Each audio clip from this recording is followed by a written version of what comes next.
오늘 유대인의 최대 축제인 유월절이라고 하는 명절에 대한 풍경으로부터 오늘 말씀을 시작합니다. 지금 카타르의 전 세계의 마음이 쏠려 수많은 인파들이 거기에 집중돼 있고 수많은 공중파들로 세계 온 5대양 6대주의 사람들이 그곳을 바라보고 있는 것처럼 그때 이 최대 축제에 세계에 흩어져 있는 모든 디아스포라 유대인들이 예루살렘을 방문했고 또 자국에 있는 대부분의 이 유대인들도 종교적 하나의 규례에 따라서 그 예루살렘의 성전에 찾아올 때였습니다. 근데 공교롭게도 그 해 4천 몇백 번의 지금까지도 유월절이 지켜지고 있는데 딱 그 한 번 그 해 유월절에는 특별한 일이 있었는데 예수님이 죽습니다. 명절이 가까워지자 예루살렘에 많은 인파가 몰려들었습니다. 대부분은 유대 자국인들이었을 테고 세계에 흩어져 있는 우리 같은 유대 교포들도 너나 할 것 없이 그 해 예루살렘에 방문했습니다. 이 사람들을 우리는 순례객들이라고 부릅니다. 그런데 아주 희한하게 아주 드물게 이 인파 속에는 외국인 순례객이 포함되어 있습니다. 20절에 명절에 예배하러 올라온 사람 중에 헬라인 몇이 있는데 명절에 올라온 예루살렘에 방문한 많은 순례객 중에 헬라인 몇이 있었다는 거죠. 이 헬라인이 그리스라고 하는 나라의 사람들입니다. 우리처럼 재미교포로 여기에 있다가 한국에 방문한 그런 사람들이 아니고 애당초 외국인들입니다. 그리스 외국인들인데 이 사람들이 유대교로 개종한 겁니다. 그래서 예루살렘에 예배하기 위해 유월절 명절에 찾아온 거죠. 그들이 바다를 가로지르고 또 대륙을 가로질러서 지금 예루살렘의 성전에 예배하러 온 겁니다. 거기서 이 그리스 외국인들은 제자들을 만납니다. 21절에 그들이 갈릴리 벳세다 사람 빌립에게가 청하여 이르되 우리가 예수를 배우고자 하나이다 하니 상당히 좀 어찌 보면 우리가 이렇게 주목을 받지 않는 무미건조한 그런 묘사처럼 되어 있지만 이 안에는 상당히 많은 서사가 담겨 있는 것 같습니다. 이 그리스 외국인들은 제자 중 한 사람인 빌립에게 찾아가 부탁 하나를 합니다. 예수를 만나게 해달라는 부탁입니다. 빌립은 그리스어 발음을 가진 이름입니다. 아마 친숙해서 그 빌립을 찾아가 자신들의 부탁을 하지 않았을까 싶습니다. 이 그리스 외국인들이 예수님을 만나고 싶어 했습니다. 이거는 매우 가상한 일이면서도 특별한 일이고 하지만 확률적으로는 매우 극히 희박한 일입니다. 당시 외국인이 유대인을 마주칠 확률, 그것도 유대인의 땅에서 유대인을 마주칠 확률은 그리 높지 않습니다. 더욱이 우리는 이 장면을 확장시켜서 이제 며칠 아니면 한 주일도 채 되지 않아서 예수님께서 십자가에 못 박혀 죽으시는 것을 압니다. 죽음이 한 주일도 남지 않는 예수님을 그것도 그리스 외국인이 만날 확률은 매우 적습니다. 아무리 생각해도 이 두 지점이 만날 접촉점은 어디서 만날 수 있을까? 어떻게 만날 수 있을까? 만날 지점이 몇 개나 될까? 확률은 얼마나 될까? 성공이 될까? 상당히 극히 적습니다. 특히 특히 자부심을 가진 당시의 세계 공용어를 쓰고 있는 철학의 본고장, 300년 전에는 플라톤이 있었고 아리스토텔레스가 있었고 500년 전에는 소크라테스가 있어서 여전히 그 철학과 사상이 세상을 지배하고 있던 그 철학의 본고장 그리스에서 유대교로 개종했다? 이것도 물론 상당히 가상한 일인데 그 그리스 외국인이 유대인 예수를 만나고 싶어 합니다. 그들 마음에 예수를 만나고 싶어 하는, 사모하는 마음이 생긴 겁니다. 이 마음은 결코 간과할 수 없는 상당히 소중한 장면입니다. 예수님을 만나고 싶은 계기가 과연 무엇이었는지 이 이야기는 침묵하고 있어서 그 계기를 우리가 알 수는 없겠지만 예수님을 이 만난다는 이 자체의 마음은, 만나고 싶어하는 그 마음은 결코 과소평가할 수가 없다는 겁니다. 더욱 예수님이 죽음을 목전에 둔 그때였습니다. 얼마 시간이, 몇 시간이나 남았을까? 이게 우리가 이 결과를 아는 입장의 전체 그림 안에서는 이게 진짜 이게 과연 성공할 수 있는 접촉점이 과연 있는 걸까? 그들에게 주어진 시간이 많지 않다는 걸 우리는 알고 있습니다. 물론 그리스 외국인들 입장에선 예수님의 죽음까지는 다 알 길이 없었겠지만 분명한 것은, 오늘 본문을 통해 우리가 확실하게 아는 것은 그 낯선 외국인들이 예수님을 뵙고자 부탁했다고 하는 사실입니다. 외국인들은, 이 그리스 외국인들은 빌립에게 부탁을 했죠. 실제 통역을 전제해야 될지도 모르고, 그들이 이미 유대교를 개종했기 때문에 히브리어인 아람어를 사용했다 손 치더라도 뭔가의 과정과 절차가 필요하다는 것을 오늘 우리에게 보여줍니다. 빌립은 이 부탁을 듣고 또 다른 자기 동료 제자 중에 한 사람인 안드레를 찾아갑니다. 그 안드레의 이름도 딱 2명, 빌립과 더불어서 그리스어 발음을 가진 이름입니다. 그래서 빌립도 같은 동네도 살았기도 했지만 자기의 제자 중 동료인 안드레를 찾아가서 이 이야기를 하고 예수님께 함께 찾아가서 외국인의 부탁을 전달해 줍니다. 오늘 22절에 빌립이 안드레에게 가서 말하고 안드레와 빌립이 예수께 가서 여쭈니, 이제 여기까지가 이 헬라의 몇 사람이 외국인들이 예수님을 보고자 하는 마음, 만나고 싶은 부탁을 하는 이 절차와 과정들입니다. 예수님께 드디어 이 이야기를 들으시고 오늘 이 말씀의 하이라이트인 답을 해주십니다. 23절 예수께서 대답하여 이르시되 인자가 영광을 얻을 때가 왔도다. 아니 여러분들은 어떻습니까? 만나자고 누가 제의를 해오면 어떻게 대답해야 됩니까? 이 만남의 성사 여부를 알려주면 되는 거 아닙니까? 오케이? 아니면 no? 이렇게 만남의 성사 여부, 또 거기에 마땅한 이유를 제시하면 되는데 예수님께서 갑자기 영광을 얻을 때, 내가 꼭 영광을 얻을 때가 왔다, 이렇게 답을 해주셨습니다. 다시 말하면은 예수님께서 영광을 얻는 때가 이 그리스 외국인들을 만날 수 있는 때라는 셈인 거죠. 그럴싸한 답이십니다. 왜냐하면 보다 더 화려한 때, 보다 더 찬란한 때, 보다 더 영광스러운 때에 예수님을 만날 수 있다면 이거는 금상첨화이고 근사한 일이 되기 때문입니다.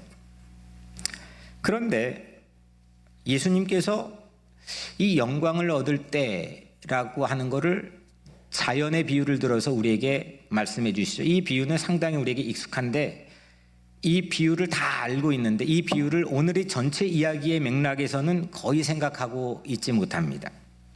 24절, 한 알의 밀이 땅에 떨어져 죽지 아니하면 한 알 그대로 있고 죽으면 많은 열매를 맺느니라. 예수님이 자기 자신을 하나의 미래에 비유를 하셨습니다. 세 가지입니다. 밀이 땅에 떨어지고, 그 다음에 밀이 땅에 떨어져서 죽느냐 마느냐의 성사 여부입니다. 죽으면 또 죽지 않으면, 만약 거기에서 죽게 되면 세 번째로 뭐가 되죠? 많은 열매를 맺게 된다. 이 세 가지의 이 과정이 있는 이 미래, 하나의 미래에 대한 비유를 오늘 이 영광의 때를 설명하기 위해서 예수님께서 이어서 말씀해 주셨습니다. 밀알이 땅에 떨어져 죽는다. 혹 죽지 못하면, 그럼 밀이 땅에 떨어져 죽는 것은 무엇을 뜻하는 걸까요? 예, 그렇죠. 예수님이 지금 십자가에 곧 죽으실 텐데 그 십자가의 죽으심을 의미하는 겁니다. 하늘의 밀이 땅에 떨어져 죽으면, 다시 말하면 예수님이 십자가에서 죽게 되면 이 죽음이라고 하는 사망 사건입니다. 죽지 않으면, 만약 죽지 않으면 그대로인데 죽으면 많은 열매를 맺는다는 거죠. 이게 곧 예수님이 영광을 얻으실 때이고, 이게 곧 그리스 외국인들이 예수님을 만날 수 있는 때라는 겁니다. 희한하죠. 살아야 만날 수 있는 건데 내가 죽으면 너희들뿐만 아니라 많은 이방인들, 모든 사람들을 만날 수 있게 되는 것을 암시적으로, 비유적으로 말씀하고 있습니다.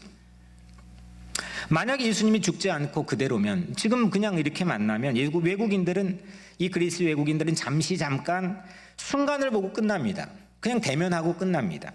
아무리 존경하고 그들이 아무리 사모했어도 그냥 그 순간입니다. 근데 예수님은 자신의 죽음을 통해서 영원히 만남의 길을 열어주실 뿐만 아니라 그 대상을 무한대로 확장시켜 주신다는 것을 오늘 이 비유를 통해서 말씀해 주고 있는 겁니다. 오늘 읽지는 않았지만 같은 장의 32절 33절에 보면 내가 땅에서 들리면 모든 사람을 내게로 이끌겠노라 하시고, 이렇게 말씀하시면 자기가 어떠한 죽음으로 죽을 것을 보이심이러라. 자기가 어떻게 죽게 될 것인지를 보여주시는 건데 그 죽음의 의미인 거죠. 내가 땅에서 들리면, 십자가에 못 박혀 달려 죽게 되면 모든 사람을 내게로 이끌겠노라. 이게 오늘 그리스 외국인들의 부탁에 대한 예수님의 답입니다. 예수님은 십자가의 죽으심으로 모든 사람을 이끌어 만나주시는 길을 열어주시는 겁니다. 그것이 그래서 영광의 때인 거죠. 예수님의 만남의 장소는 십자가가 되는 겁니다. 그러면 예수님의 죽음은 어떤 의미이길래 그게 영광이 되는 거고, 좀 말이 되지 않잖아요. 살아야 만나는 건데, 우리 상식적으로 생존해야 그 실오라기 같은 가능성을 가지고 만날 수 있는 건데, 도리어 그걸 완전 뒤집어서 내가 하늘의 밀알이 되어 땅에 떨어져 죽으면 많은 열매를, 모든 사람을 이끌어 만나게 된다라고 답해 주셨습니다. 그 죽음이 그 예수의 죽음이 과연 어떤 의미인지, 물론 우리는 단편적으로 답할 수는 있겠지만 이게 과연 나에게는, 그리고 오늘 이 본문에서는 어떤 의미인지를 우리는 깊이 생각해 볼 수가 있습니다. 그게 어떤 의미이길래 예수님의 죽음이 영광이 되고 또한 영원한 사귐을 가능하게 하는 걸까? 모든 사람을 만나 주시는 그 사귐을 과연 가능하게 하는 걸까? 예수님께서 하늘의 밀알이 되어 땅에 떨어져 죽게 되는 그 십자가의 죽음의 의미는 사랑입니다. 허다한 허물을 덮어주는 사랑입니다. 우리 입장에서는 사실 이게 말도 되지 않아서 언뜻 이게 납득이 되지 않고 받아들여지지 않을 정도로 크고 놀라운 사랑입니다. 그 예수님의 죽으심의 의미입니다. 그 사랑으로 우리를 만나 주십니다.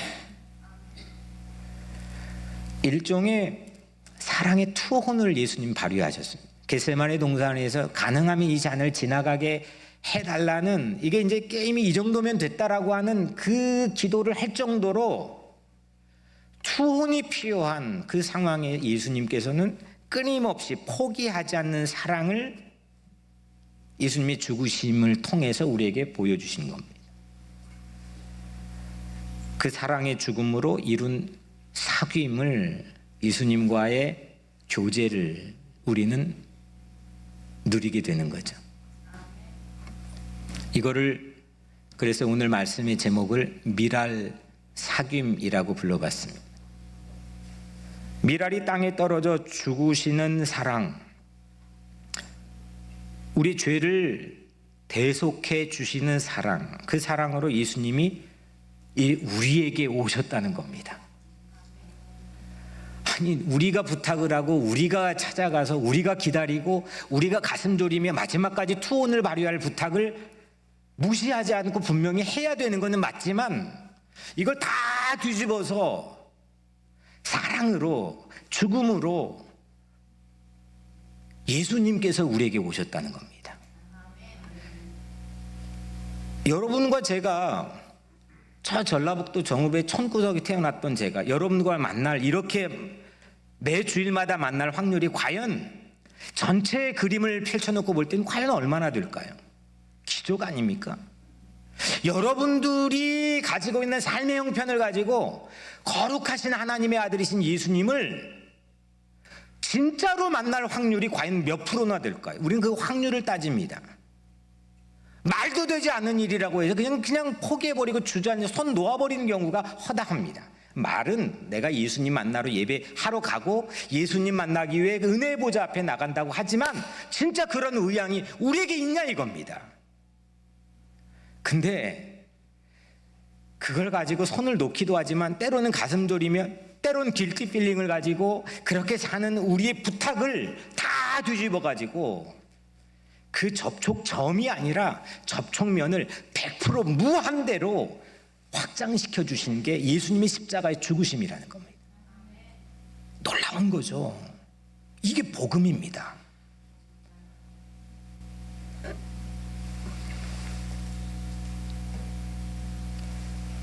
오늘 이 시간에 그 미랄 한 알의 미랄이 내 가슴에 떨어져서 그 예수님과의 사귐을 시작하고 회복하고 또 누리게 되기를 주님의 이름으로 간절히 축복합니다.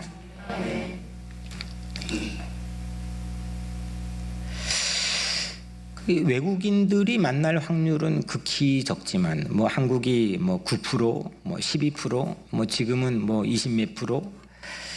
그 사람들은 그 확률을 따집니다. 그 확률로 시도할 거냐 말 거냐를 정합니다. 투혼을 발휘할 거냐 말 거냐에 대한 성사 여부를 결정하고 그거에 대한 평가의 기준도 그 확률로 따집니다.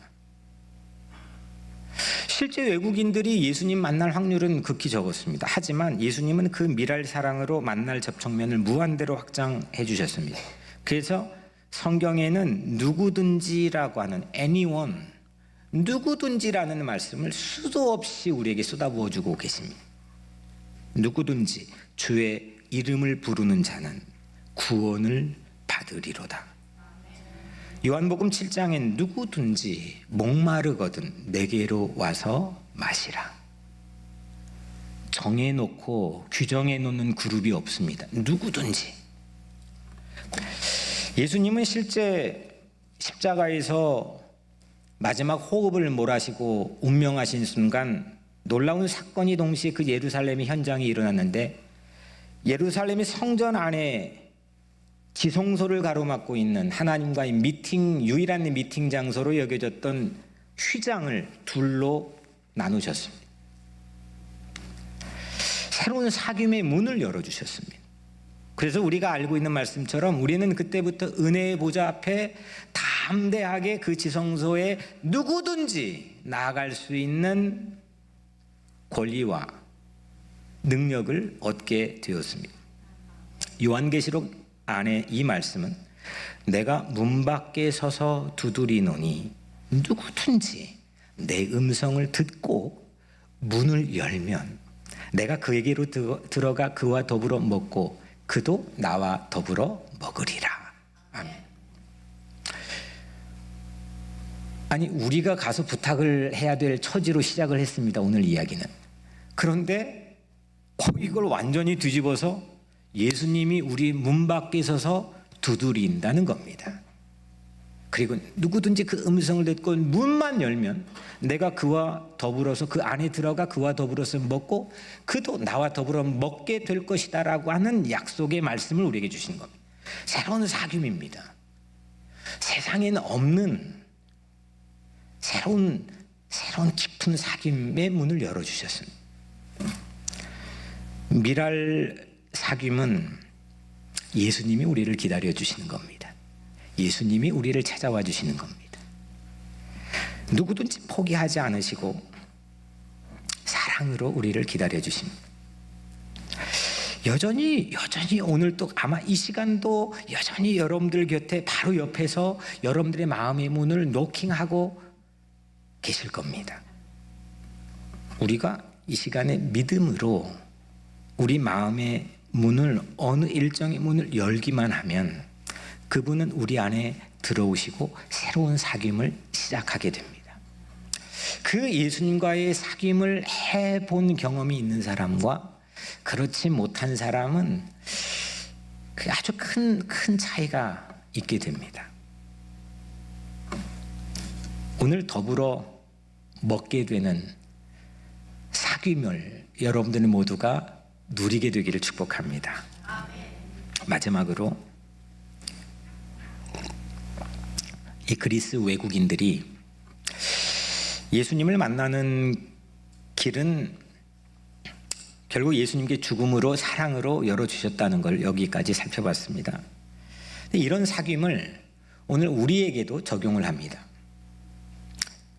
25절 자기의 생명을 사랑한 자는 잃어버릴 것이요 자기의 생명을 사랑한 자는 잃어버릴 것이요 이 세상에 자기의 생명을 미워한 자는 영생하도록 보존하리라. 아니 예수님, 내가 내 생명을 보존하고 건강을 유지하고 그래야 하나님의 뜻을 이루는 사역도 하고 뭣도 할 거 아닙니까? 그럼 난 죽으라는 겁니까? 자결하라는 겁니까? 뭐 어떻게 해야 되는 겁니까? 이렇게 우린 충분히 이 말씀 앞에서 반문할 수가 있습니다. 이 말의 뜻은 좀 전에 말씀 예수님께 해주신 것처럼 우리도 예수님처럼 하나의 미랄이 되어야 한다는 겁니다. 미랄처럼 땅에 떨어져서 죽어지는 과정을 통해서만 많은 열매를 얻게 되는, 많은 사귐을 갖게 되는, 많은 코이노니아를 이루게 되는 그런 순간을 우리 모두가 체험하게 된다는 거죠. 여러분들 이 시대의 가장 위대한 교리가 뭘까요? 사실 동서고금, 이전부터 지금까지 마찬가지겠지만 지금 이 시대의 가장 위대한 교리는 뭐냐면 자아실현입니다. 이 자아실현으로부터 계몽주의도 시작되는 거고 자기를 어떻게 발현하고 실현할 거냐, 여기 모든 것에 사실 관심이 집중되어 있습니다. 그런데 예수님은 사실 마치 설교도 우리의 성서 해석도 자아실현을 위한 걸로 바꿔버리고 변질시키는 걸 저는 기복주의라고 생각을 개인적으로 하고 있지만, 근데 이게 자아실현이 지배하고 있는 이 시대 속에서 예수님은 뭘 얘기했냐? 자기 죽음, 자기 부인의 이 미랄의 원리를 끊임없이 말씀했습니다. 자기 부인, 자기 죽음. 그 죽음이라는 의미는 예수 그리스도 안에서 내 자아가 죽는 겁니다. 내 생명을 바로 끊자 이런 얘기가 아니고, 내 고집이 죽고 내 기질이 죽고 내 거듭나기 전에 내 모든 살아있는 것들이 그리스도 예수와 함께 죽는 것을 말하는 겁니다. 그러할 때 우리는 사귐의 깊은 곳으로 들어가게 되고 사귐의 열매를 맺게 되는 거죠. 사랑하는 여러분, 이제 성찬식으로 우리는 이어지게 됩니다. 한 달에 한 번씩 우리에게 주어지는 이 성찬의 기회로 우리 주님은 우리를 초대해 주십니다. 그리스도 예수와의 아름다운 깊은 사귐으로 우리를 이끌어 주시고자 오늘 우리 모두를 초대해 주셨습니다. 그 죽으심으로 하늘의 밀이 땅에 떨어진 그 사랑으로 그 영광의 때에 만나 주실 예수님의 감동적인 초대입니다. 이건 일종의 예수님의 투혼일 수도 있습니다. 이 포기를 모르는 예수님의 사랑, 그 사랑으로 이루어진 예수님과의 사귐으로 이 시간 깊이 들어가게 되기를 간절히 축원합니다. 그리고 우리도 이제 돌아가서 만나게 될 내 가족들, 내 자녀들, 또 내 교우들, 그리고 삶의 터전에서 만나게 될 나의 동료들, 나의 이웃들, 그 이웃들과도 미랄의 사귐이 새롭게 기대되고 새롭게 부탁이 되어지고 새롭게 기도하고 새롭게 누리게 되는 그런 여러분들 모두가 되기를 주님의 이름으로 간절히 축원합니다.